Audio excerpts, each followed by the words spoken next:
अस्सलाम वालेकुम दोस्तों, आप देख रहे हैं काली टेक्निकल यूट्यूब चैनल। दोस्तों आज की इस वीडियो में हम एक ऐसे फ़ोन के बारे में बात करने वाले हैं जो कि एक एंट्री लेवल स्मार्टफोन है। और दोस्तों ये स्मार्टफोन लॉन्च हुआ है 16,500 की रेंज में। दोस्तों मैं आपको बताता चलूं, ये फ़ोन है Huawei की तरफ से Y5 Lite। तो दोस्तों ये जो फ़ोन है काफ़ी एक आपको देखने में काफ़ी अच्छी लुक प्रोवाइड करता है और लोगों को दूसरे लगता है क्या बात है, कोई मर्सिडीज़ कार नहीं, मर्सिडीज़ कार तो नहीं कह सकते, मतलब कोई अच्छा सा फ़ोन है। तो आज इस वीडियो में आपको बताऊंगा क्या ये फ़ोन आपको इस प्राइस रेंज के अंदर लेना चाहिए या नहीं। तो चलिए चलते हैं दोस्तों वीडियो की तरफ और जानते हैं कि ये फोन आपके लेने के काबिल है या नहीं। उससे पहले दोस्तों अगर आपने चैनल सब्सक्राइब नहीं किया हमारा, तो नीचे जाकर लाल कलर का सब्सक्राइब का बटन में आ रहा होगा, उसको दबा दो। उसको दबाने से जो आगा आपका मोबाइल जो तेज चलने लग जाएगा, एक शुरली टाइप जरा। और दोस्तों साथ में घंटी का बटन भी दबा दीजिएगा, जिससे आपको एक आवाज सुनाई देगी जो आपको बड़ा मजा आएगा, टक इस तरह की आवाज होगी।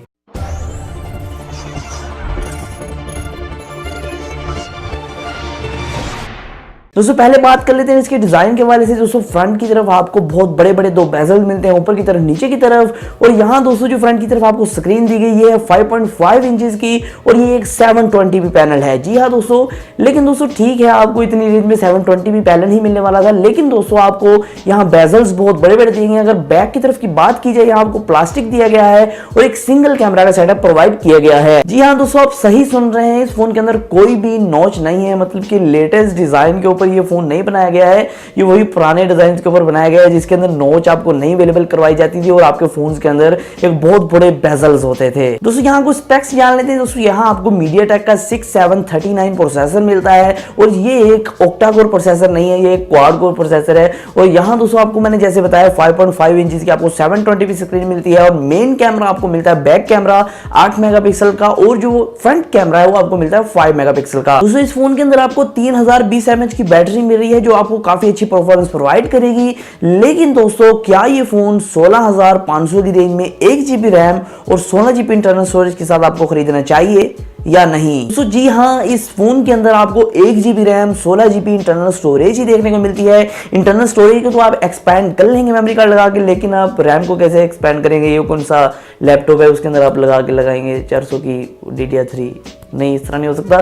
तो इस वजह से ये जो फोन है 1 GB रैम और 16 GB स्टोरेज के साथ आता है, जिसकी वजह से इसकी जो स्पीड है, मतलब कि चलने की जो स्पीड है वो काफी स्लो होने वाली है। तो अब मैं आपको बताता हूं कि ये फोन आपको क्यों नहीं बाय करना चाहिए, और इसके अगर आप ये फोन बाय करने जा रहे हैं तो इसके मुतबादल कौन सा ऐसा फोन है जो आपको एक ट्रक जैसी परफॉर्मेंस प्रोवाइड करेगा, मतलब काफी अच्छी परफॉर्मेंस प्रोवाइड करेगा।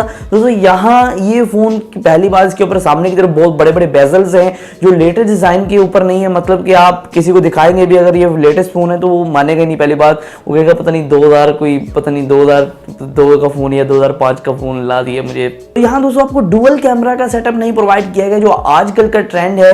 और यहाँ दोस्तों मैं आपको एक बात क्लियर करता चलूं, Realme ने हाल ही में लॉन्च किया था और वहां उनका फोन एक लॉन्च हुआ था Realme C1, जो आपको 18,000 के अंदर डुअल कैमरा भी देता है, इससे 1000 ऊपर मतलब कि 4030 mAh की बैटरी भी देता है। और वहां दोस्तों आपको जो है सामने की तरफ जो डिस्प्ले मिलता है फुल्ली बेजललेस नॉच वाला डिस्प्ले है। और दोस्तों वो फोन इससे कई गुना बेहतर है क्योंकि उसका डिजाइन, उसकी स्पेक्स, उसके इंटरनल्स बहुत ही तगड़े हैं। उसके 2 GB रैम आपको प्रोवाइड की गई और स्नैपड्रैगन का 430 प्रोसेसर प्रोवाइड किया गया है, जिससे उसकी परफॉर्मेंस में 4 चांद लग जाते हैं। दोस्तों मेरा मशवरा आपको यही होगा कि 1500 जायद खर्च करके आप Realme C1 को बाय करें, जिससे आपको जो है आपकी परफॉर्मेंस का मसला हल हो जाएगा। आपका मोबाइल वो स्लो नहीं चलेगा, मतलब कि फेसबुक ऑन करो और 5 सेकंड इंतजार करो फिर लॉगिन करो। तो उम्मीद करता हूं आपको समझ आ गई होगी आज की वीडियो की ये फोन बाय करना चाहिए नहीं करना चाहिए, और नहीं करना चाहिए तो क्यों नहीं करना चाहिए। दोस्तों आज की वीडियो में सिर्फ इतना ही। इसी तरह की टेक्नोलॉजी की वीडियो के लिए हमारे चैनल को सब्सक्राइब कर लीजिए, बेल नोटिफिकेशन ऑन कर लीजिए। दोस्तों आज की वीडियो में सिर्फ इतना ही, फिर मैं नई वीडियो के साथ। अल्लाह हाफिज।